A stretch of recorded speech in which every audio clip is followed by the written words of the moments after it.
আপনি নির্বাচনটাকে খুব ঝামেলাপূর্ণ বলতে পারবেন না, খুব কারচুপি বলতে পারবেন না। ঠিক এরকম একটা নির্বাচনে জাতীয় পার্টি একটা আসনও পেল না। এটা মানে আমার কাছে পুরো জিনিসটাই খুবই সারপ্রাইজিং। জামায়াতের সেই অনলাইন বেসড অ্যাক্টিভিটিগুলোকে ২০টা আসন থেকে তাদেরকে ৭৭টা আসনে নিয়ে যাওয়া, একটা লম্বা পথ ক্রস করতে হেল্প করা। আমার কাছে মনে হয় যে জামায়াতের জন্য এই অনলাইন অ্যাক্টিভিটিটা আসলেই ইফেক্টিভ ছিল। আমি মনে করি কিছু ক্ষেত্রে জামায়াতের এখনো সামর্থ্যই তৈরি হয়নি। জামাতের যে প্রত্যাশা আপনি বলছেন এটা সামর্থ্যের বাইরেই প্রত্যাশা ছিল। অবশ্যই। শুধুমাত্র একটি মাত্র শব্দ, রাজাকার শব্দটা উচ্চারণের কারণে কিন্তু একটা পুরো সরকারের পতন ঘটে যায়, যারা ১৫ বছর সেই সময় হিসেবে ১৫-১৬ বছর খুঁটি গেড়ে বসেছিল। সুতরাং বাক স্বাধীনতাটা এনশিওর করাটা সম্ভবত নির্বাচিত সরকারের জন্য টিকে থাকার জন্য এবং পজিটিভ ইমেজ তৈরি করার জন্য সবচেয়ে বড় অস্ত্র। ঠিক জিয়াউর রহমান বা বেগম খালেদা জিয়া এই দেশের ব্যাস পিপলের যে হৃদয়ের কথা বা যেদিকে তাদের আবেদন থাকতো সেখানে যেরকম তারা স্পর্শ করার চেষ্টা করতেন, তারেক রহমান অনেকটা এ পথেই হাঁটছেন। এই যে মানুষের মধ্যে বোধের উদয় হওয়াটা, এটা সম্ভবত পোস্ট কনটেস্ট নির্বাচনের পেছনে সবচেয়ে বড় রিজন। বরিশালের বেশ কয়েকটা আসনে যদি দেখেন খুবই অল্প ভোটে জামাত জোট এখানে তারা কিন্তু পরাজয় বরণ করেছে। সেটা যদি হাত পাখা থাকতো এটা হতো না। ঢাকা ১৩-তে ২০০০ ব্যবধানে চট্টগ্রাম ববি ১৪-তে মাত্র ৯০০ ভোটের ব্যবধানে ইভেন তারেক রহমান, যিনি দলীয় প্রধান এবং সম্ভাব্য প্রধানমন্ত্রী পরবর্তীতে, তিনি ঢাকা ১৭ আসনে জিতেছেন মোটে ৪০০০ ভোটের ব্যবধানে।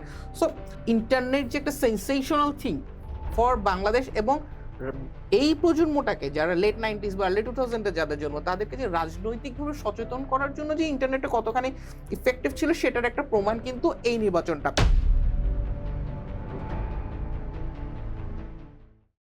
সুপ্রিয় দর্শক, ত্রয়োদশ জাতীয় সংসদ নির্বাচন গতকাল অনুষ্ঠিত হয়েছে। আজ ১৩ ফেব্রুয়ারি, নির্বাচনের পরদিন। নির্বাচন পরবর্তী যে আলাপ, সে আলাপে আমাদের আসবে ভোটের প্রতিদ্বন্দ্বিতা, প্রার্থীদের জয় পরাজয় এবং পরবর্তী রাজনৈতিক পরিস্থিতি কেমন হয়। তো এই পরিস্থিতিগুলো নিয়ে জানতে আজকের ফেস দ্য পিপলের আমাদের আয়োজন। এই আয়োজনে অতিথি হিসেবে আমাদের সাথে আছেন জুবায়ের আহমেদ এবং মাসুদ মান্নান। প্রথমে আমি যদি জুবায়ের কাছে যাই। জুবায়ের, গতকালকের নির্বাচনে আমাদের কাছে আসা ফলাফলে বিএনপি জোট পেয়েছে ২১২টি আসন, জামাত সমর্থিত জোট ৭৭টি, ইসলামী আন্দোলন বাংলাদেশ ১টি এবং স্বতন্ত্র হচ্ছে ৬টি। এই যে নির্বাচনের প্রতিদ্বন্দ্বিতা, নির্বাচনের পর যেই প্রতিদ্বন্দ্বিতামূলক সংসদের কথা আমরা আশা করি, এই ব্যাপারগুলো কেমনভাবে তৈরি হবে, কিভাবে দেখছেন এই ব্যাপারটাকে? ধন্যবাদ। নির্বাচনের পুরো ফলাফলটা যদি আমি বলি, সেটা কিছুটা শকিংটা আমি এই অর্থে বলছি যে আমরা দেখতে পেয়েছিলাম যে নির্বাচনের যে আবহ যেটা যখনটা শুরু হয়, তখন থেকে আমরা দেখছিলাম যে বিএনপিকে অনেকখানি আমরা এগিয়ে রাখছিলাম, যে সংসদীয় আসনে তারাই যাচ্ছে, তেমন একটা পরিবেশ আমরা পেয়েছিলাম। এবং নির্বাচনের আগে যে সকল জরিপ আমরা দেখছিলাম, সেসব জরিপেও বিএনপিকে অনেকখানি এগিয়ে রাখা হচ্ছিল। যদিও যত ভোট কাছাকাছি আসছিল, ঠিক ততটাই দেখা যায় যে ব্যবধানটা অনেকখানি কমে আসছিল। কিন্তু বিএনপি সরকারের পক্ষে, মানে জাতীয়তাবাদী দল প্রায় ২ দশক পর দেশের রাষ্ট্র ক্ষমতায় যাবে, সেটা অনেকখানি প্রত্যাশিত ছিল। তবে তাদের আসন সংখ্যাটাকে আরো অনেক বিস্তৃত ধরা হচ্ছিল, যেটার তুলনায় ২১২টা বেশ কম। তাদের যে পার্সপেক্টিভ ছিল, তাদের যে রাজনৈতিক গতিপথ ছিল এবং তাদের যে প্রস্তুতিটা ছিল নির্বাচন পূর্ব, সেই জিনিসগুলো চিন্তা করলে ২১২ সংখ্যাটা একটু কম। পক্ষান্তরে আমি যদি জামায়াতে ইসলামের কথা বলি, তাদেরকে আমরা অনেক ক্ষেত্রে সরকার গঠনের জন্য বেশ বড় সংখ্যক একটা আসন আমরা ধরে রেখেছিলাম। যেমনটা গতকালকে বিকেলে আমরা দেখছিলাম যে ১১ দলীয় জোটেরই যে শরিক এনসিপির নির্বাচনকালীন যে কমিটি, সেটা মুখপাত্র আসিফ মাহমুদ, সাবেক উপদেষ্টা, তিনি বলছিলেন যে ১১ দলীয় জোট সরকার গঠনের জন্য এগিয়ে যাচ্ছে। বিকেল নাগাদ তার মুখে এই কথা শোনা গেল। আমরা রাত ১২টার প্রেস কনফারেন্সের মধ্যে আমরা দেখেছিলাম যে ১১ দলীয় জোটের প্রত্যেকে প্রায় বিমর্ষ অবস্থাতে হাজির হন। যার অর্থটা এমনটা দাঁড়ায় যে ১১ দলীয় জোট সংসদের জন্য আরো অনেক বেশি কিছু প্রত্যাশা করেছিল। তবে সেই জায়গা থেকে ৭৭টি আসন অনেকটাই কম। কিন্তু প্রতিদ্বন্দ্বিতার যে জায়গাটা আপনি বললেন যে প্রতিদ্বন্দ্বিতাপূর্ণ সংসদ, অবশ্যই হ্যাঁ, একটা প্রতিদ্বন্দ্বিতাপূর্ণ সংসদ গঠনের জন্য যেসব এলিমেন্টস আমাদের জন্য দরকার, সেই এলিমেন্টস গুলো আমরা মোটামুটি পাচ্ছি। আমরা এনসিপির থেকে উঠে আসা বেশ কিছু তরুণ মুখকে দেখছি, যারা জুলাই অভ্যুত্থানে বেশ সক্রিয় ভূমিকা ছিলেন। আমরা নাহিদ ইসলামকে পেয়েছি, আমরা হাসনাত আব্দুল্লাহকে পেয়েছি, আমরা রংপুর ৪ আসন থেকে আক্তারকে পেয়েছি, কিংবা নোয়াখালী ৬ থেকে হান্নান মাসুদ। তারা বেশ ভোকাল ছিলেন পরিবর্তনের জন্য। সুতরাং যেহেতু গণভোটের দিকে হ্যাঁ চলে এসছে এবং সামনে সংস্কারপন্থী একটি সরকারের যে আমরা রূপরেখা দেখতে পাচ্ছি, সেখানে এইসব ভোকালকে আমাদের সংসদ অনেক বেশি প্রাণবন্ত করে তুলবে আমাদের সংসদকে। সেই সঙ্গে যে নির্বাচনের ফলাফলটা যেমন বললাম যে কিছুটা প্রত্যাশিত, অনেকটাই প্রত্যাশিত ছিল, তবে দুই দলেরই প্রত্যাশা ছিল আরো বেশি সংখ্যক আসনে। সুতরাং তাদের জায়গা থেকে তাদের যে প্রাপ্ত ফলাফলটা সেটা কিছুটা শকিং আমার কাছে মনে হচ্ছে। আপনি বলছেন ফলাফলটা শকিং এবং এই প্রতিদ্বন্দ্বিতাপূর্ণ নির্বাচনও হয়েছে। আপনার কাছে আবার আসছি মাসুদ মান্নান। উনি বলছিলেন ভোটের ফলাফল যেটা এসেছে এটা অনেকটা কিছু ক্ষেত্রে উনি শকিং হিসেবে দেখছেন, আবার বাস্তবতা, মাঠের বাস্তবতা এবং অনলাইন বাস্তবতা দুটার প্রেক্ষাপটই ভিন্ন। প্রতিদ্বন্দ্বিতাপূর্ণ যে সংসদের প্রত্যাশা আমরা করি, সেই সংসদ এবং প্রতিদ্বন্দ্বিতাপূর্ণ নির্বাচনের প্রত্যাশা করি, এটা গতকালের নির্বাচনে কতটুকু প্রতিফলিত হয়েছে? ধন্যবাদ আপনাকে, ধন্যবাদ ফেজদেবুলকে। আমার সহ-আলোচকের প্রতি সম্মান রেখে আমি বলতে চাই, উনি ওনার বক্তব্যের শুরুতেই যে শকিং শব্দটা ব্যবহার করেছেন, আমি এটার বিষয় খুব বেশি পরিষ্কার না এই শকিং বলতে উনি কি মিন করেছেন। কারণ আমার জায়গা থেকে যদি আমি আমার অবজারভেশনটা বলি, তাহলে জুলাই পরবর্তী বাংলাদেশের যে একটা বাস্তবতা দাঁড়িয়েছে, আমরা জানি আওয়ামী লীগ মাঠে নেই, ভোটেও ছিল না। সুতরাং কোন দুইটা দল এখানে প্রতিযোগিতা করবেন, তারা সরকার যাওয়ার চেষ্টা করবেন, নির্বাচন করবেন, এটা নিয়ে প্রথম দিকেও একটা সন্দিহানের জায়গা ছিল। এবং যেই দুইটা দল বা জোট আমরা দেখতে পেয়েছি এই নির্বাচনে তারা ফাইট করেছেন বা লড়াই করেছেন, তারা কিন্তু দীর্ঘ সময়ের তার জোট সঙ্গী ছিলেন। তো এই বিষয়টায় জোট সঙ্গীর দুটো পক্ষ আলাদা হয়ে খুব বেশি প্রতিদ্বন্দ্বিতা করতে পারবেন কিনা, এবং জামায়াত কখনো আলাদা করে নির্বাচন করেনি এটা আমরা জানি। একেবারে যে কোনো না কোনো জোটের মধ্যে হয়ে তারা নির্বাচন করেছে, এবং খুব বেশি ফেভারে থাকলেও 20 সংখ্যাটা আমার মনে হয় না যে তারা কখনো ক্রস করতে পেরেছে। সেই জায়গায় জামায়াত 70-এর ঘরটাকে ছাড়িয়ে যেটুকু কনফার্ম 77টা আসন, আমার কাছে মনে হয় এটা যারা রাজনীতিটাকে মিনিমাম রিড করে তাদের কাছে এটা প্রত্যাশারও বেশি কিছু। আরেকটা ক্ষেত্রে সেটা হলো যে প্রতিদ্বন্দ্বিতাপূর্ণ একটা সংসদ যদি একটা হেলদি ডেমোক্রেটিক কান্ট্রির জন্য আমরা প্রত্যাশা করি, সেখানেও এটা জরুরি বিষয়। কারণ খুব দুর্বল একটা বিরোধী দল রেখে আর একটা একেবারে স্বাস্থ্যবান। আপনাকে যদি আমি থামাই, 77টি আসন কি আপনি শক্তিশালী বিরোধী দল বলছেন কিনা? আমি আমারটা একটু শেষ করি। খুব দুর্বল একটা বিরোধী দল রেখে খুব শক্তিশালী একটা সরকারি দল সংসদে যাবে, দেশ চালাবে, সংসদে যাবে, দেশ চালাবে, এটা আমাদের জন্য খুব স্বাস্থ্যকর বা আশাব্যঞ্জক কিছু হয় না, কারণ পেছন থেকে আমরা এটা দেখতে পাই। সুতরাং জামাত জোট তাদের জায়গা থেকে যেটুকু ফাইট করেছে আমি মনে করি যে এটাও অনেক বেশি। আবার বিএনপির জায়গা থেকে যেটুকু এই পর্যন্ত তারা অ্যাচিভ করতে পেরেছে, আমার কাছে পুরো জিনিসটাই কেমন জানি প্রত্যাশিত এবং ভবিষ্যৎ বাংলাদেশের জন্য সুন্দর মনে হয়। আপনি বলছেন এটা প্রত্যাশিত ছিল। আপনার সাথে যদি আমি একটু যোগ করি যে সোশ্যাল মিডিয়ার অ্যাক্টিভিজম যতটুকু আমরা দেখেছি, মানুষের মুখে মুখে কথা যতটুকু আমরা দেখেছি, বিএনপির ক্ষেত্রে কিছুটা পিছিয়ে ছিল এই জায়গাগুলোতে। সেখানে বিএনপি এখানে পিছানোর থেকে ভালো করেছে কিনা, কিংবা জামাত ভালো করার থেকে পিছিয়েছে কিনা? আচ্ছা, এটা আপনার জায়গা থেকে আপনার প্রশ্ন করাটা সুন্দর, এবং আপনি যেই সাবজেক্টটাকে পয়েন্ট করলেন এটাও রাইট। কারণ রাস্তাঘাট অনলাইনের যদি আমরা আলাপ বলি, গসিপ বলি, মানুষের মধ্যে এই আলাপটা ছিল, কিন্তু যারা রাজনৈতিকভাবে সচেতন তারা খুব বেশি বিশ্বাস করেছে জামায়াত জোট সরকার গঠন করে ফেলবে। আমি এটাও বিশ্বাস করি না। আবার জামায়াত জোটের প্রতি আলাদা পরিবর্তনের প্রতি যে মানুষ অনেক বড় একটা অংশ এবার ভোট দিয়েছে, এর বাস্তবতা তো আমরা দেখি। 77 আসন এবং তাদের সামগ্রিক ভোটের সংখ্যা কখনোই কম না, যেখানে ভোটার উপস্থিতি ছিল 59 কিছু, প্রায় 60% মানুষ ভোট দিয়েছেন। তাহলে এই মেসেজটা কিন্তু আছে। সুতরাং মানুষ পরিবর্তন চায়, মানুষ জুলাই পরবর্তী যে একটা দিক পরিবর্তিত হয়েছে সেটার দিকে মানুষের একটা ঝোঁক ছিল। এটা ভোটের যে পরিস্থিতি এটাও আমরা দেখতে পাই। আবার হ্যাঁ, বিএনপির জায়গা থেকে বিএনপি প্রত্যাশার, যেমন আমরা যদি জুলাই পরবর্তী টাইমটাই হয়তো বা কল্পনা করি বা আবার একটু অনুভব করার চেষ্টা করি, তখন অনেকটা রিয়েলিটি এমন ছিল যে বিএনপি হয়তো 280-90টা বা হ্যাঁ, জাস্ট 20টা সোশ্যাল সিটের ব্যবধানে তখন তারা আমাদের সরকার করে ফেলতে আলোচনাগুলোতে পারতো। আমরা এভাবেই আলোচনা হ্যাঁ, এই ছিল। পরিবর্তনটা যে বিএনপির হাত থেকে যদি আমি 80টা আসন বলি, 90টা আসন বলি, চলে তারা যাওয়া।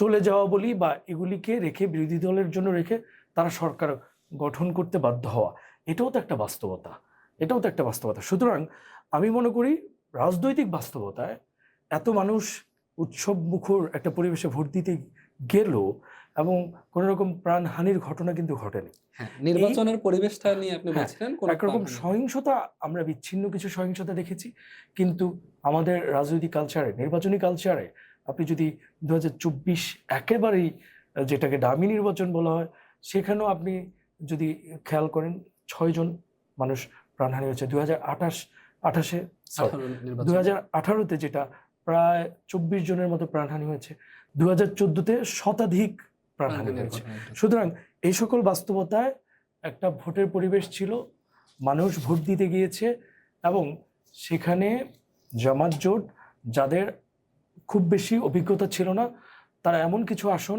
নিজেদের আয়ত্তে নিয়ে আসতে পেরেছে, যেটা আমি মনে করি যে ভবিষ্যৎ সংসদে প্রতিদ্বন্দ্বিতামূলক একটা পরিবেশে আমাদেরকে দিবে। জুবায়ের, মাসুদ মান্নান বলছিলেন যে ফলাফল নিয়ে, ফলাফলের পর ওইখানকার সিচুয়েশন নিয়ে নির্বাচনে ওনার কাছে অনেকটা প্রত্যাশিত ছিল। কিন্তু আমরা যেটা দেখেছি যে সাম্প্রতিক সময়ে গত কিছুদিন ধরে অনলাইনের যে হাইপটার কথা বলি, কিংবা মানুষের মুখে মুখে যে হাইপটা আছে, এটার সাথে মাঠের রাজনীতি এবং ভোটারের রাজনীতি আসলে ভিন্ন। এটাকে আপনি কিভাবে দেখছেন যে মানুষ চিন্তা করছে, আমাদের যে গ্রামীণ জনপদের মানুষ সবাই বিএনপির উপরে আস্থা রেখেছেন, এটাকে আপনি কিভাবে দেখছেন?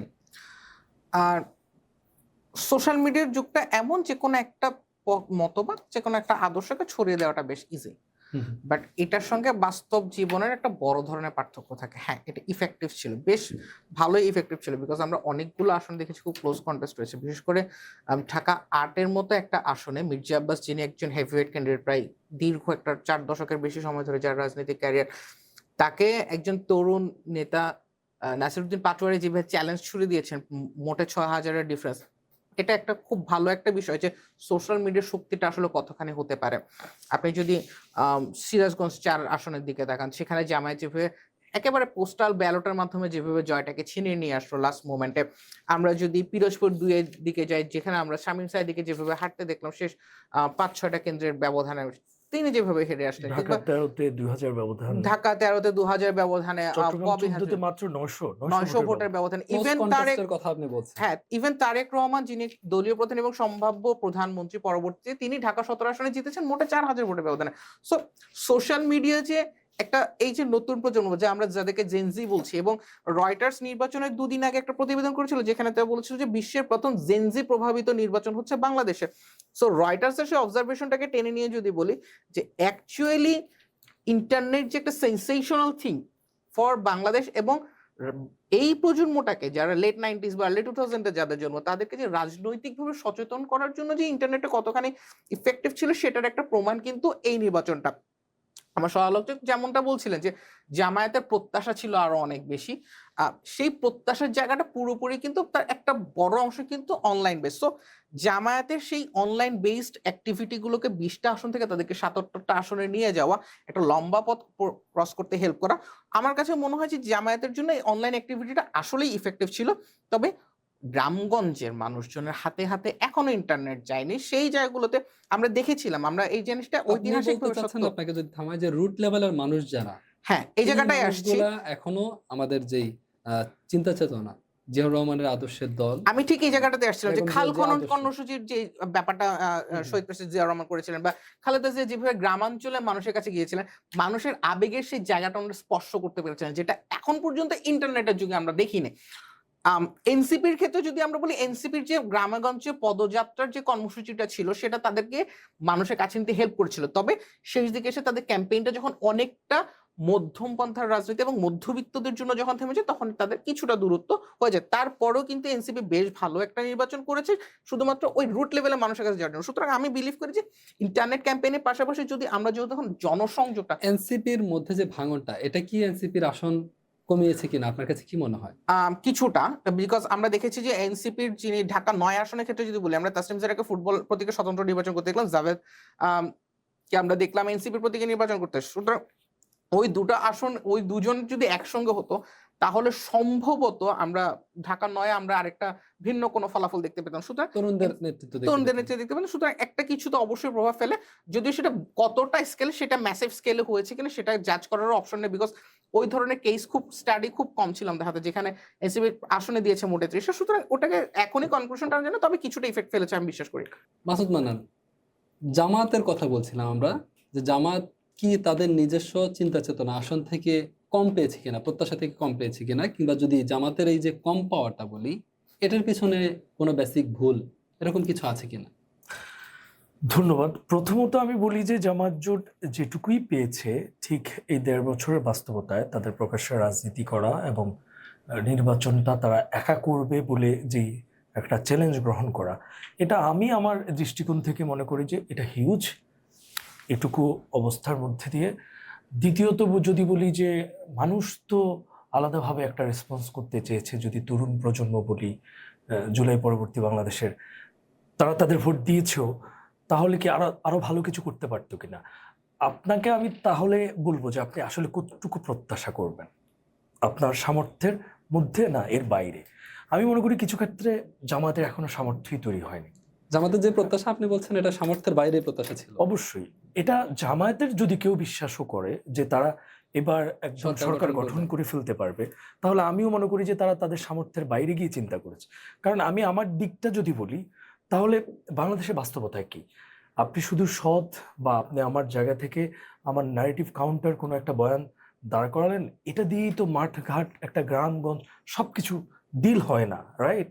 আপনি গ্রামে যদি প্রতিনিধিত্বের রাজনীতিটা না করতে পারেন, আমি আরো সহজ করে যেটা বলি, এই দেশে ওই দলই সরকারে বসতে পারবে যাদের একজন মেম্বার প্রতিনিধি আগে গ্রামে কাজ করবে, মানে তার দলের লোকগুলি আগে মেম্বার হইতে হবে গ্রামে, তাহলে ওই দলের লোকগুলি সরকারেই বসতে পারবে। হ্যাঁ, এটার মানেটা কি? এটার মানে হলো, এটাই বাস্তব, আওয়ামী লীগ বা বিএনপির কিন্তু এই কাঠামোটা খুবই প্রাচীন এবং তারা এই জিনিসগুলিতে এত বেশি অভ্যস্ত।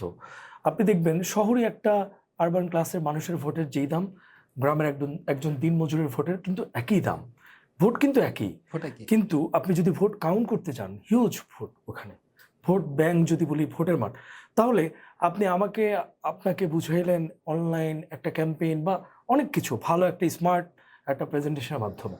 গ্রামের ওই দিনমজুর কম শিক্ষিত মানুষটাকে আপনি কিভাবে বুঝাবেন যে আপনি তার নেতা, আপনি তাকে প্রতিনিধিত্ব করতে চান? একজন দিনমজুর, সে তার মেয়ের বিয়ে নিয়ে অনেক ঝামেলা হচ্ছে, সে প্রচুর দিন দরবারের পেছনে ঘুরতেছে, আরেকটা দলের নেতা ইসা ১,০০০ টাকা ঘুষ বা যেটি দরবার ফি খেয়ে তার কাজ করে দিচ্ছে, তারপরও সে কিন্তু তার কাছে ভালো, কারণ সে তার ক্রাইসিস মোমেন্টে ওকে পাচ্ছে। ও কিন্তু জিনিসটা এভাবেই চিন্তা করে। তা আমি যদি জানতে চাই, জামায়াতের যারা রাজনীতির সাথে যুক্ত, মানে আমরা ৫ তারিখের পরবর্তীতেও যাদেরকে নতুন করে দেখতেছি বা দেখতে পেয়েছি, তারা কিন্তু এই জিনিসগুলোতে খুব বেশি নোন না। হ্যাঁ, যে সকল এলাকায় তাদের আবার কিছু সুবিধাজনক অবস্থা আছে, তাদের প্রতিনিধি আমরা জানি, আওয়ামী লীগের আমলেও তাদের প্রায় ১০০-র উপরে ভাইস চেয়ারম্যান নির্বাচিত হয়েছে, ওগুলি ভিন্ন। কিন্তু আপনি এমন কিছু জেলা বা বিভাগ দেখবেন সেখানে জামাতের আসন সংখ্যা একেবারেই কম। চাঁদপুরের ৬টা আসন একটাতেও জামাত পায়নি, রাইট? ফেনীর ৩টা আসন। এর বাস্তবতাটা কি? এর বাস্তবতা হলো, আপনি খেয়াল করবেন আমার আসন চাঁদপুর ১, এখানেও কিন্তু খুবই হেভিওয়েট প্রার্থী, সাবেক শিক্ষা প্রতিমন্ত্রী ডক্টর আনোয়ার হাসানুল হক মিলনের সাথে জামাত প্রার্থী মোহাম্মদ আবু নসর আশরাফি, উনি প্রতিদ্বন্দ্বিতা করছিলেন, উনি প্রায় ৭০,০০০ ভোট পেয়েছেন, যেটা ডক্টর আনোয়ার হাসানুল হক মিলনের প্রায় অর্ধেক। কিন্তু মাত্র ২-৪ মাসের একটা গ্রুমিং বা গণসংযোগের মাধ্যমে উনি যে এই ভোটটুকু পেল, মানে এটাও আমার কাছে অবাক করেছে। তো এর বাস্তবতায় আমার কথা হলো, জামাত এতদিন তাদের রাজনীতির, তাদের জনবল, এটাকে তারা গোছানো বলি, এটা একটা আলাদা একটা প্যাটার্নে তারা নিজেদের কেন্দ্রিক রাজনীতিটা করেছে। কিন্তু ম্যাস পিপল, মানুষ, মাঠ পর্যায়ে মানুষের সাথে মেশা, মানুষের রুট লেভেলকে কানেক্ট করা, ১০০ বার ওই জায়গাগুলোতে যদি তারা দিনের পর দিন কাজ বাড়ায়, জনসম্পৃক্ততা বাড়ায়, তাহলে অবশ্যই এই জিনিসগুলি তাদের জন্য সহজ হবে। জামাতে কিছুটা স্বাভাবিক, কারণ আমি এই জন্যই বলছি এই জিনিসগুলো চিন্তা করি জামাত এবার যে ৭৭ বলি বা শত্রুর ঘর তারা পেরোলো, এটা অনেক কিছু। কারণ এই প্র্যাকটিসটা যদি না থাকে, এই কানেকশনটা যদি ভোটার এবং ভোটের সাথে আপনার না থাকে, তাহলে আপনি এখানে পিছিয়ে থাকবেন। এখানে আপনাকে কাজ করতে হবে, ডেভেলপ করতে হবে, কিন্তু দেন মাসুদ আপনি মান্নান, আপনাকে প্রত্যাশা যদি করতে আমি পারবেন। সম্পর্ক প্রশ্ন করি যে আপনি বলছেন রুট লেভেল কানেক্ট না করে, কিন্তু আমাদের কাছে যেই ফলাফল, সে ফলাফলে কিছু আসনে আমরা দেখেছি একেবারে নিকটতম আহ, যে জয় পরাজয় এটা হয়েছে, মানে একেবারে কাছাকাছি গিয়ে আমি আমি প্রতিদ্বন্দ্বিতা আপনার যেটা। আমি আপনার এটা মানি। আমি আপনার এটা মানি কেন? কারণ স্ট্যাটিস্টিকটা আমার কাছেও আছে। এর মানেই না যে শুধুমাত্র জামাত করার কারণেই জামাতকে মানুষ এই ভোটগুলি দিয়েছে। আমরা যে পরিবর্তনের কথা বলি, বিকল্প, এই যে বিকল্প ভোটগুলি খুবই অটোমেটিক্যালি জামাতের দিকে গিয়েছে, রাইট? এটা আপনি যেমন দেখছেন, আমি এই কারণেই বললাম। আপনি আবার এটাও দেখতে হবে, একই জেলায় 6টা আসনের মধ্যে তারা একটা আসনকেও ফাইট দিতে পারলো না কেন? মানে এটা তো মানে অন্যরকম একটা বিষয়। হুম হুম। তো এই দূরত্বটা কিভাবে আপনি গোছাবেন? এটা গোছানোর জন্যই জেনারেলি আপনাকে যে জায়গাগুলিতে কাজ করতে হবে, সেটা হলো আপনি যে প্রতিনিধিত্ব করতে চান, আপনি যে নেতা হইতে চান, বা আপনি যে আমার প্রতিনিধি, আসলে আপনাকে ওই জায়গাটায় কাজ করে, রেসপন্স করে আমাকে এটুকু আশ্বস্ত করতে হবে যে you are ready to do this. এটাই আপনি আমার আমার কাছে মানুষ simple। হয়ে ওঠা যেটা হ্যাঁ, আপনার মতে এটা এটা ওইটা এটা হয়ে উঠতে সিম্পল। পারেনি হ্যাঁ, এটা। এবং এটা আপনার কাছে এটা আমি আবার আসছি যে আহ, জুবাইর আহমেদ, আপনি শুনছিলেন মাসুদ মান্নানের কথা যে প্রতিদ্বন্দ্বিতাপূর্ণ একদম কাছাকাছি প্রতিদ্বন্দ্বিতাপূর্ণ নির্বাচনের কথা যদি বলি, ওই ব্যাপারটা এসেছে। এটা কি আপনি কিভাবে দেখছেন যে একেবারে কাছাকাছি গিয়ে জয় পরাজয় যেটা? কাছাকাছি গিয়ে জয় পরাজয়ের ব্যাপারটা হচ্ছে যে বাংলাদেশের মানুষের বোধের উদয় হওয়াটা। একটা সময় পর্যন্ত বাংলাদেশের নির্বাচনকালীন সিস্টেমটা ছিল এমন, অনেকটা হয় ধানের শীষ নয়তো নৌকো। এই দুটো জিনিসের বাইরে গিয়েও যে মানুষজন ভাবতে পারছে এবং সাধারণ মানুষ যে সচেতন হচ্ছে, সেটারই একটা প্রতিফলন হচ্ছে এই জিনিসটা। আপনি চিন্তা করে দেখেন যে দলীয় প্রধান মানেই কিন্তু আমরা ভেবে নিই যে একটা এক পেশে নির্বাচন, যেটা বগুড়া 6 আসনে তারেক রহমান পেয়েছেন। কিন্তু ঢাকা 15 আসনে ডক্টর শফিকুর রহমান যেভাবে নির্বাচন থেকে বেরিয়ে এলেন, কিংবা নাহিদ ইসলাম দলীয় প্রধান হয়ে ঢাকা 11 আসন থেকে যেভাবে বেরিয়ে আসলেন, কিংবা তারেক রহমান ঢাকা 17 আসন থেকে যেভাবে জয় নিয়ে ফিরলেন, এই জিনিসগুলো একটা জিনিস বুঝিয়ে দেয় যে শুধুমাত্র দলের প্রতি বা দলের নেম ট্যাগের প্রতি নির্ভর হয়ে কিন্তু দিন চালানো সেই অবস্থাগুলো নেই। এমনকি অনেক একদম একেবারে বলবো যে যারা পরীক্ষিত নেতৃত্ব, তাদেরকে অনেক ক্ষেত্রে বেশ বড় রকমের পরীক্ষা দিয়ে আসতে হয়েছে। আমরা বিএনপির একসময় মন্ত্রী ওমর ফারুককে দেখেছি, তিনি খুবই ক্লোজ কন্টেস্টের মাধ্যমে জিতে এসেছেন। আমরা অ্যানির কথা জানি, লক্ষ্মীপুর 2 আসন থেকে শহীদ অ্যানি, তাকেও খুব কড়া প্রতিদ্বন্দ্বের মাধ্যমে আসতে হয়েছে। অনেক ক্ষেত্রেই এই জিনিসগুলো হয়েছে। ববি হাজ্জাজের মতো পরিচিত মুখ, তিনি কেবল 2000 ভোটের বিপদে, যে মির্জা আব্বাসকে একটা পর্যায়ে মনে হচ্ছিল হয়তো মির্জা আব্বাসকে আমরা সংসদে নাও দেখতে পারি। এই যে মানুষের মধ্যে বোধের উদয় হওয়াটা, এটা সম্ভবত ক্লোজ কন্টেস্ট নির্বাচনের পেছনে সবচেয়ে বড় রিজন। আর সেকেন্ড যে জিনিসটা মাসুদ মান্নান বলছিলেন, যে মানুষ অ্যাকচুয়ালি পরিবর্তনটা চায়, সেই পরিবর্তনের ছাপটা ক্যাম্পেইনের যে নির্বাচনকালীন যে ক্যাম্পেইনটা ছিল, সেখানটায় বিএনপির কাছ থেকে হয়তোবা সেভাবে মানুষজন বুঝে পাননি, এবং সেই জিনিসটাই পরবর্তীতে জামায়াতের ভোট ব্যাংকে অনেকখানি হেল্প করেছে। আচ্ছা জুবাইর, এটার সাথে যদি পরিবর্তনের কথাটা আপনি বলছিলেন, পরিবর্তনের কথা বললে এবার গণভোটের কথাটা আসে। যে এই গণভোটে হানা 2টা ভোটের মধ্যে হাই অধিকাংশের ভোটে জয়ী হয়েছে, আমাদের পার্সেন্টেজ অনুযায়ী বোধ হয় 60%-এর কাছাকাছি। তো ওই জায়গায় গণভোটটাকে আপনি কিভাবে দেখছেন, গণভোটের যে জয়টা? খুবই ইফেক্টিভ একটা চেঞ্জ। এটা বাংলাদেশকে সম্ভবত আমরা যে নতুন বাংলাদেশ বলছি বা নতুন বন্দোবস্তের বাংলাদেশ বলছি, সেই রাজনৈতিক সেই চেঞ্জটাকে আনা, একটা রাজনীতিককে শুধুমাত্র রাজনৈতিক দল না থেকে, আমরা যেমনটা দেখলাম যে একটা দল যখন ক্ষমতায় দীর্ঘায়িত হচ্ছে, তখন সে রীতিমতো একটা দানব হয়ে উঠছে।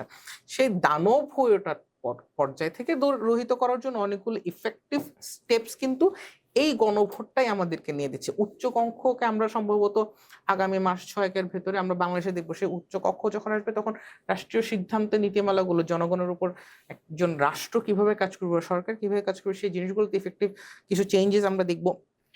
আমরা এমন কিছু দেখব যে দলীয়করণ, সর্বক্ষেত্রে প্রশাসনকে বিশেষ করে দলীয়করণ, বিচার ব্যবস্থাকে দলীয়করণের যে একটা প্রথা বাংলাদেশে স্বাধীনতা 54 বছর পরেও এক্সিস্ট করে, সেই জায়গাগুলো থেকে সম্ভবত আমরা সরে আসতে শুরু করব। আমাদের কণ্ঠগুলো, আমাদের ভোকালগুলো, এমপিদের ভোকালগুলো শুধুমাত্র বিরোধী দলে থাকার কারণে অনেক সময় অনেক এমপির যৌক্তিক কথা বা অনেক সংসদ সদস্যের যৌক্তিক কথাগুলো কিন্তু হারিয়ে যায়। সেই টেবিল চাপড়ানো শব্দ বা ফাইলের স্তূপের নিচে যে বিরোধী দলের কথাগুলো চাপা পড়ে যাচ্ছে, সেই বিরোধী দলের মানুষগুলো কিন্তু একজন জনপ্রতিনিধি, তিনিও কিন্তু তার একটা নির্দিষ্ট জনপদের মানুষকে প্রতিনিধিত্ব করছেন। কিন্তু ওই যে বললাম টেবিল চাপড়ানো, হট্টগোল কিংবা ফাইলের নিচে যে কথাগুলো চাপা পড়ে যাচ্ছে, সেই প্রসেসটাকে কিন্তু অনেকটা চেঞ্জ করতে পারে এবারে গণভোট। যদিও গণভোটের পক্ষে না ঘরে প্রায় 2 কোটি ভোট পড়েছে, কিন্তু আমি বিশ্বাস করি সম্ভবত সেটা বাংলাদেশের মানুষের বোধগম্যতার যে জায়গাটা ঘাটতি ছিল, সেই জায়গাটা ছিল, কিছু ক্ষেত্রে কিছু রাজনৈতিক স্বার্থ ছিল। তো এর বাইরে গিয়ে হা ভোটের যে জয়টা, সেটা অনেকগুলো নোট অফ ডিসেন্ট থাকার পরও, প্রায় 84টা ধারা থাকার পরও বাংলাদেশকে একটা ইফেক্টিভ গণতান্ত্রিক রাষ্ট্র হিসেবে পরিণত করার জন্য যথেষ্ট উপযোগী। ইফেক্টিভ গণতান্ত্রিক রাষ্ট্রের কথা বলছেন, আপনার কাছে আসছি। মাসুদ মান্নান, গণভোট ইস্যুতে কিংবা পরিবর্তিত রাজনীতির ইস্যুতে উনি কথা বলছিলেন।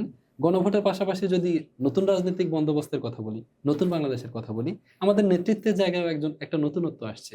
আমরা জনাব তারেক রহমানকে যদি চিন্তা করি, সামনে প্রধানমন্ত্রী হিসেবে হয়তো পেতে যাচ্ছি। জিয়াউর রহমানের রাজনীতি কিংবা বেগম জিয়ার রাজনীতি, এটা ধারাবাহিকতা ছিল, বাংলাদেশপন্থী রাজনীতি। তারেক রহমানের নেতৃত্বে কি একই রাজনীতি চলবে, নাকি কোনো পরিবর্তনের আভাস আপনি দেখতে পাচ্ছেন? না, আমি ঠিক এভাবে বলবো না। আমার কথা হলো যে তারেক রহমান ইতিমধ্যেই বিএনপিকে রান করছেন এবং তিনি সেটা করেছেনও বিগত 17 বছর ধরে।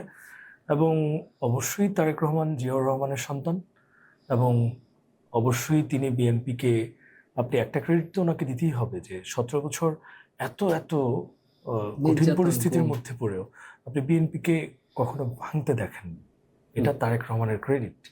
সুতরাং এই বাস্তবতায় অবশ্যই বয়স, ম্যাচুরিটি এবং তারেক রহমানের বিগত দিনের যে কথাবার্তা, ওনার যে স্বাভাবিক যে অভিব্যক্তি দেশ এবং দেশের মানুষের প্রতি, দেশে আসার পরও উনি ওনার গণসংযোগ থেকে শুরু করে জাতির উদ্দেশ্যে দেওয়া ভাষণ, এই পুরো বিষয়গুলিতে একটা চিত্র উঠে আসে। তারেক রহমান অবশ্যই ভিন্ন একটা রাজনীতির মেসেজই দিতে চাচ্ছেন, এবং আমি মনে করি না যে সেটা খুব বেশি পরিবর্তন হবে জিয়াউর রহমান বা বেগম খালেদা জিয়ার রাজনৈতিক যে মতধারা এর মধ্যে।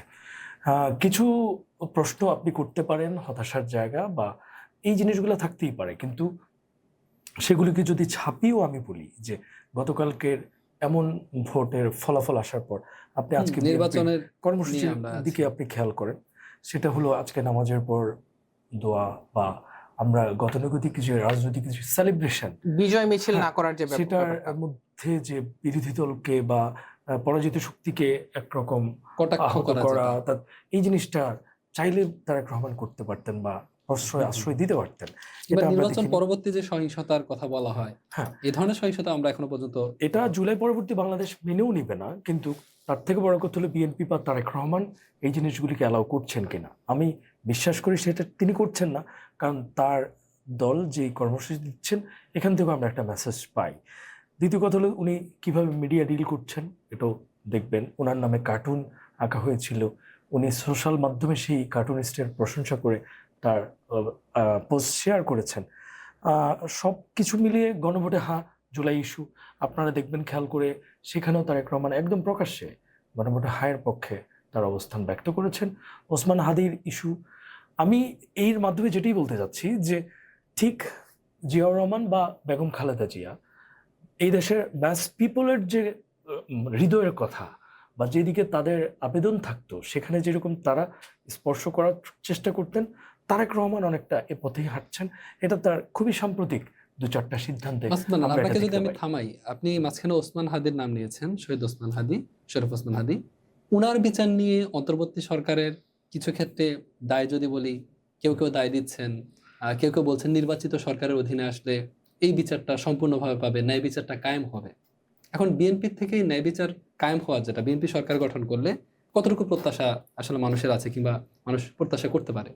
মানুষ তাদের প্রত্যাশাটা চূড়ান্ত পর্যায়ে করবে, এটার সর্বশেষ উদাহরণ আমরা 1 সপ্তাহ আগে দেখেছি। ইনকিলাব মঞ্চ যখন তাদের দাবি জানিয়েছে এবং সরকার সেটাকে প্রথমে খুবই সস্তাভাবে ডিল করতে চেয়েও পারেনি, এবং জাতিসংঘকে ইতিমধ্যেই তারা চিঠি ইস্যু করেছে। সুতরাং মানুষ তার প্রত্যাশা করবে, কারণ ওসমান হাদি এমন একটা ইস্যু, এমন একটা সাবজেক্ট বাংলাদেশের প্রেক্ষাপটে সেটাকে ইগনোর করা পসিবল না। এবং তারেক রহমান এই বাস্তবতা ধরতে পারেননি এটা আমি বিশ্বাস করি না। উনি সেটা ধরতে পেরেছেন এবং আমি মনে করি উনি এটাকে গুরুত্ব দিবেন। অবশ্যই বিএনপি এখনো সরকার গঠন করেনি, সামনে রমজান, এটাও বাস্তবতা। সকল কিছু সামনে রেখে অবশ্যই তারেক রহমান সজ্ঞানে এদেশের মানুষের প্রত্যাশা ইগনোর করবেন, এটা আমার কাছে খুব বেশি মনে হয় না। তারেক রহমানের বিশ্বাস, মানুষের যে বিশ্বাসটা আছে, আপনি বলছিলেন যে এই কার্টুন আঁকাকে তারেক রহমান খুব কার্ডিয়ালি নিয়েছেন, আন্তরিকতার সাথে গ্রহণ করেছেন। কিন্তু গতকাল থেকে যদি আমি সোশ্যাল মিডিয়ার কথা বলি, অনেকেই বলছে যে এতদিন অন্তর্বর্তী সরকার ছিল, অন্তর্বর্তী সরকারের অধীনে আমরা যা ইচ্ছা সরকার প্রধানকে নিয়ে লিখেছি, যা ইচ্ছা সরকারকে নিয়ে সমালোচনা করেছি, আজকে থেকে আমাদের কলম অফ হয়ে যাবে, আমরা লেখালেখি বন্ধ করে দিব। মানুষের যে ভয়ের জায়গাটা, নির্বাচিত সরকার আসলে হামলা মামলা হবে, জেলে যেতে হবে, এটা এটা এটা এই আপনি ভয়টা এটা কি? এটা আপনি মানুষকে দোষ দিতে পারেন না, কারণ মানুষ তার প্রিভিয়াস যে সময়টা, অভিজ্ঞতা, এটাতে সে যা দেখেছে সেটাতেই আতঙ্কিত হবে, নর্মাল। আর আমরা যদি সোশ্যাল মিডিয়াতে এখন যারা কানেক্টেড, তাদের সময়সীমা যদি বয়সকালও আমরা মিনিমাম একটু চিন্তা করার চেষ্টা করি, তাহলে বিএনপির 2001 থেকে 6 ওই টার্মটা খুব বেশি যে তারা কানেক্ট ছিল এরকম না। হ্যাঁ, সুতরাং ওই টাইমও বিএনপি যে গণমাধ্যমের প্রতি খুব বেশি দমন পীড়ন বা এই জায়গাটা ছিল এরকম না। আওয়ামী লীগের মতো করে এতটা রেস্ট্রিকশন বিএনপির পক্ষ থেকে ছিল না।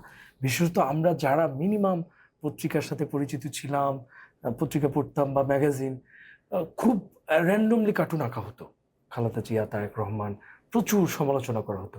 মানে এই স্পেসটুকু বিএনপির তৎকালীন গত আমলেও ছিল। 17 বছরে যেটা হয়েছে যে এই স্পেসটুকু বন্ধ করে দেওয়া হয়েছে। আমরা আমি জানাচ্ছি যে এটাই বলছি। কার্টুনিস্টকে সুতরাং এই জেলে নেওয়া জেনারেশন হয়েছে। তো ওই ভয়, আতঙ্ক, স্ক্রিনশট জমা আছে, পোস্ট ডিলিট করো, এই কালচারগুলোর সাথে তো তারা খুব বেশি অভ্যস্ত।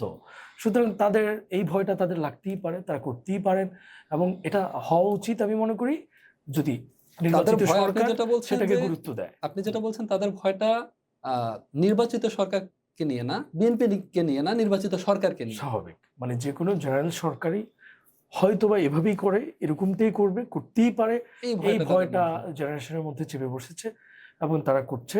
তবে আমার মনে হয় এটা থাকা উচিত, এই কনসার্নটা, যদি তার ফলেও নির্বাচিত সরকারগুলি এই বিষয়ে সচেতন হয় এবং তারা কতটুকু এখানে মনিটর করবে আর কতটুকু বাক স্বাধীনতার বাক স্বাধীনতার জন্য কথা বলছেন। ছাড় দিবে, এটা যাতে তারা নিজেরাও অনুধাবন করতে পারে।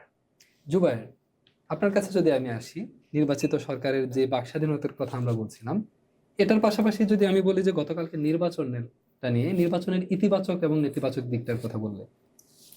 নির্বাচনের সবচেয়ে ইতিবাচক দিক হচ্ছে মানুষজনের আগ্রহ। প্রায় 60% ভোট কাস্ট হয়েছে। বাংলাদেশের পার্সপেক্টিভে যে কোনো নির্বাচনে 38 বা 37% ভোট কাস্ট হলে সেটাকে খুব আদর্শ নির্বাচন ধরা হয়। 60% নির্বাচন কাস্ট হওয়ার অর্থ যে বাংলাদেশের মানুষ নির্বাচন এবং ভোট এই জিনিসটাকে খুব আন্তরিকভাবে অ্যাকসেপ্ট করেছে। এবং বাংলাদেশের মানুষের যে একটু আগে আমি যেটা বলছিলাম যে বোধের জায়গার পরিবর্তন হওয়াটা, তারা যে শুধুমাত্র প্রার্থী বা মার্কা দেখে আর ভোট দিচ্ছেন না, সেই জায়গাটা চেঞ্জ হয়ে তারা কিছু ক্ষেত্রে তারুণ্যের উপর নির্ভর করছে। আমরা হুম্মাম কাদেরকে দেখেছি, আমরা চট্টগ্রাম 5 আসনে মীর হেলালকে দেখেছি, আমরা দেখেছি এনসিপির হাসনাত আব্দুল্লাহ, নাহিদ ইসলাম কিংবা আক্তার বা হান্নান মাসুদ, এই পটুয়াখালী 2 আসনে আমরা শফিকুল ইসলাম মাসুদকে দেখেছি। এই যে মানুষের যে সাধারণ যে একটা বোধের জায়গায় উন্মুক্ত হওয়া, যে এই মানুষটা আমার জন্য ভালো হতে পারে, দল ভালো হলেই ব্যক্তি ভালো হবে, এই কনসেপ্টটা থেকে বের হয়ে যে মানুষের ভোটগুলো দিতে পেরেছে, সেটা যেমন একটা ব্যক্তি, পজিটিভ দলের দিক। থেকে ব্যক্তি, মানে প্রতীক দেখে নয়, ব্যক্তি দেখে ব্যক্তি দেখে যে কার নির্বাচন। ব্যক্তিত্ব এবং ওই ব্যক্তির যে প্রিভিয়াস রেকর্ডস গুলো দেখে যে মানুষজন কাজ করতে পারছে, সেটা খুবই একটা জাজমেন্টের জায়গায় আসতে পারছে, সেটা বাংলাদেশের জন্য খুবই পজিটিভ দিক। গণভোটটা বাংলাদেশের জন্য একটা পজিটিভ দিক। সহিংসতা মুক্ত ইলেকশন যেটা হলো, সেটা আমার সহ-আলোচক বলছিলেন একটু আগে, সেই যে সহিংসতা মুক্ত ইলেকশন হওয়াটা, পারস্পরিক সহিষ্ণুতা যেমনটা ছিল সেটা যখন আসছে তখন সেটা খুব বেশি। তবে নেগেটিভ দিকও কিছু বলতে হবে। বেশ কিছু অভিযোগ আমাদের কাছে এসেছিল যেগুলো একেবারে অপ্রত্যাশিত। শেরপুর 1 আসনে আমরা দেখেছি ব্যালট বই ছিনতাই হয়ে যাওয়ার ঘটনাটা। খুলনাতে আমরা দেখেছি 2 পক্ষের মাঝে তর্কাতর্কির ব্যাপারটা, সেখান থেকে একজনের প্রাণহানি হয়েছে। যদিও একদল অভিযোগ করছে সেটা বিরোধী পক্ষের ধাক্কার কারণে তিনি গাছে আঘাত পেয়ে মারা যান। তবে ফরেনসিক ডিপার্টমেন্ট এবং সেখানকার প্রশাসন বলছে তেমন কিছুই হয়নি। এর বাইরে বেশ কিছু বিচ্ছিন্ন ঘটনা, আবার ভোট গণনার ক্ষেত্রে আমরা বিভিন্ন ধরনের অভিযোগ পেয়েছি। সেই অভিযোগগুলোকে একপাশে সরিয়ে রেখেছি, এটাকে গণতান্ত্রিক রাষ্ট্র, সুতরাং এটা হতেই পারে তেমন একটা জিনিস বলছি। এবং যিনি মারা গেছে তার জন্য আমাদের সমবেদনা থাকলো। সেটা অবশ্যই আমাদের জন্য প্রত্যাশিত ছিল না, তবে এগুলোকে একপাশে সরিয়ে রেখে যদি আমরা চিন্তা করতে পারি, একটা পজিটিভ একটা নির্বাচন ছিল। বিকজ বাংলাদেশ পন্থী একটা সরকারের আমরা যখন চিন্তা ভাবনা করি, তখন আমাদের এমন কিছু ভোকাল দরকার যারা মানুষের জন্য কথা বলে। আমরা মীর কাসেম আলী কথা বলতে পারি, হুমায়ুন কাদের দেখতে পারি। আমরা জানি না ক্ষমতার স্বাদ পাওয়ার পর অনেকেরই চেঞ্জ হয়, আমি বিশ্বাস করি তাদের সেই ধরনের চেঞ্জ আসবে না। আমি কিন্তু প্রশ্ন করছিলাম যে ক্ষমতার পর আশেপাশে আপনাকে আমি এটাও বলছি যে বাক স্বাধীনতার জায়গাটা যেটা বাক স্বাধীনতার জায়গাটা আই বিলিভ এটা এই মুহূর্তে এই ইন্টারনেটের এই যুগে আপনি কাউকে বাক স্বাধীনতা থেকে আপনি আটকে দিবেন, এই জিনিসটা খুবই বোকা বোকা একটা কাজ। বিকজ শুধুমাত্র এই কাজটা করতে গিয়ে কিন্তু আমরা দেখেছি পতিত সরকারের পরিণতি কি হয়েছে। শুধুমাত্র একটি মাত্র শব্দ, রাজাকার শব্দটা উচ্চারণের কারণে কিন্তু একটা পুরো সরকারের পতন ঘটে যায়, যারা 15 বছর সেই সময় হিসেবে 15-16 বছর খুঁটি গেড়ে বসেছিল। সুতরাং বাক স্বাধীনতাটা এনশিওর করাটা সম্ভবত নির্বাচিত সরকারের জন্য টিকে থাকার জন্য এবং পজিটিভ ইমেজ তৈরি করার জন্য সবচেয়ে বড় অস্ত্র। ঠিক আছে। মাসুদ মান্নান, আমি যদি বলি যে নির্বাচন নিয়ে উনি ইতিবাচক নেতিবাচক দিকগুলোর কথা বলছিলেন, এর পাশাপাশি আমি আপনার সাথে যদি যোগ করি যে এনসিপি, লাঙ্গল, হাত পাখার এই প্রতীকের যে প্রার্থীগুলো আছে এদের অর্জনটা কি, অর্জন কিংবা যদি বলি যে ব্যর্থতা? ধন্যবাদ। আমার মনে হয় যে ইতিবাচক দিকগুলি আমার সমালোচক জোবায়ের খুব সুন্দরভাবে বলেছেন। তার থেকে গুরুত্বপূর্ণ হয়ে যায় আপনি যে দ্বিতীয় যে প্রসঙ্গটা টানলেন, এনসিপি, লাঙ্গল, জাতীয় পার্টি আর ইসলামী আন্দোলন বাংলাদেশ, তাদের এই নির্বাচন ভোটের ফলাফলে তাদের সামগ্রিক চিত্রটা কি। এখানে আমি প্রথমেই কথা বলবো এনসিপিকে নিয়ে। আমার মনে হয় যে এনসিপি তাদের দল গঠন এবং রাজনীতি শুরু করা এবং এর 1 থেকে 1.5 বছরের যে যাত্রা, এই জায়গায় তাদের অনেক ধরনের একটা উত্থান পতন আমরা দেখতে পেয়েছি। কারণ তাদেরকে নিয়ে প্রচুর একটা প্রত্যাশা ছিল মানুষের, কিন্তু খুব অল্প সময়ে সেটা আবার হাওয়ায় মিলতেও শুরু করলো, আমরা এটাও দেখলাম। এমনকি জোটের রাজনীতি যখন শুরু হলো, বিএনপির সাথে একটা দূরত্ব আলাপ আলোচনাও চলছিল, আবার দূরত্ব চলছিল, আবার জামাতের সাথে আমরা এটা দেখতে পাচ্ছিলাম। কিন্তু দিন শেষে এনসিপি জামাতের সাথেই জোট করবে এবং ওই জোট নির্বাচনে যাবে, এটা খুব বেশি প্রত্যাশিত কারো কাছেই ছিল না। সবাই ধরে নিয়েছিল যে এনসিপি বিএনপির সাথে যাচ্ছে। এনসিপি কিন্তু আমার আহ্বায়ক নাহিদ ইসলাম তো এই জায়গায় একটু টাচ করেছেন যে ওসমান হাদির মৃত্যুর পরবর্তী যে শঙ্কা, মানে রাজনৈতিক দলের সাথে থাকা না থাকলে যে নিরাপত্তাহীনতা, এটা একটা ব্যাপার দাঁড়িয়েছে। আমি মনে করি এনসিপির এই 1.5 বছর বা প্রায় 18 মাস 19 মাসের যেই রাজনৈতিক পরিস্থিতি, এখানে সবচেয়ে বড় ধরনের চ্যালেঞ্জিং সিদ্ধান্ত এটাই তাদেরকে খুব বেশি ফেভার করেছে, সেটা হলো জামাত জোটের সাথে একত্রিত হওয়া। কারণ আপনি খেয়াল করবেন, এটা হওয়ার পর তাদের প্রার্থীগুলির এভাবে জিতে আসা, বিএনপির সাথে যারা জোট করে নির্বাচন করেছে ওদের পরিস্থিতির থেকে এনসিপির অবস্থা তুলনামূলকভাবে এই দিকটাতে ভালো। কারণ এই জায়গাটায় তারা তাদের ওইটুকু কমিটমেন্ট ধরে রাখতে পেরেছে। সুতরাং এনসিপি খুবই নতুন একটা দল, খুব সমালোচনার মুখে তারা নির্বাচনে গিয়েছে, কিন্তু এরকম একটা বাজিমাত করেছে। আমি মনে করি যে এটা এনসিপির নতুন রাজনীতির একটা যাত্রাই বলা যায়। ঠিক এর উল্টো পাশে যদি আমরা জাতীয় পার্টির লাঙ্গল বলি, তাহলে এটা খুবই সারপ্রাইজিং। কারণ অনেকেই মনে করছিল যে আওয়ামী লীগ অনেকটা নর্মালাইজ হতে পারে জাতীয় পার্টির হাত ধরে, এই ধরনের কথা চাউর হয়েছিল। কিন্তু জাতীয় পার্টির একদম দুর্গ যদি বলি, মহাসচিব উনিও আসন পাননি, রংপুরেও তারা একটা আসন পাননি। এটা আমাদেরকে ক্লিয়ার একটা মেসেজ দেয় যে জুলাইটা হয়তোবা সময় পরিবর্তন হয়েছে, দিন পরিবর্তন হয়েছে, 1 বছর গিয়ে 2 বছরে পড়েছে, কিন্তু জুলাইয়ের ক্ষত, এই জুলাই নিয়ে মানুষের আবেগ ঘেন্না একটু কমেনি। মানুষ ওই জায়গাটায় খুবই স্ট্রংলি এখনো বসবাস করছে, মানে মানুষ আপনার যেটা এটা টলারেট করতে পারছে না। মানে জাতীয় পার্টির বলতে গেলে অনেকটা মৃত্যু, যেটা গায়বানা জানাজাও পড়েছে দেখেছি আমরা সোশ্যাল মিডিয়ায়, এটা দেখতে পেয়েছি। কিন্তু তারপর আপনি দেখবেন জিএম কাদের রিসেন্ট সাম্প্রতিক যে রাজনৈতিক বক্তব্য, তার যে অহমিকা, তার যে আত্মবিশ্বাস, সেটা তো মনে হচ্ছিল যে রংপুরে তারা বেশ কয়েকটা আসন অন্তত পাবেন, একটা আসনও পাবেন না। ঠিক এরকম একটা নির্বাচন, আপনি নির্বাচনটাকে খুব ঝামেলাপূর্ণ বলতে পারবেন না, খুব কারচুপি বলতে পারবেন না। ঠিক এরকম একটা নির্বাচনে জাতীয় পার্টি একটা আসনও পেল না। এটা মানে আমার কাছে পুরো জিনিসটাই খুবই সারপ্রাইজিং। আর সর্বশেষ যেটা হলো হাত পাখা ইসলামী আন্দোলন।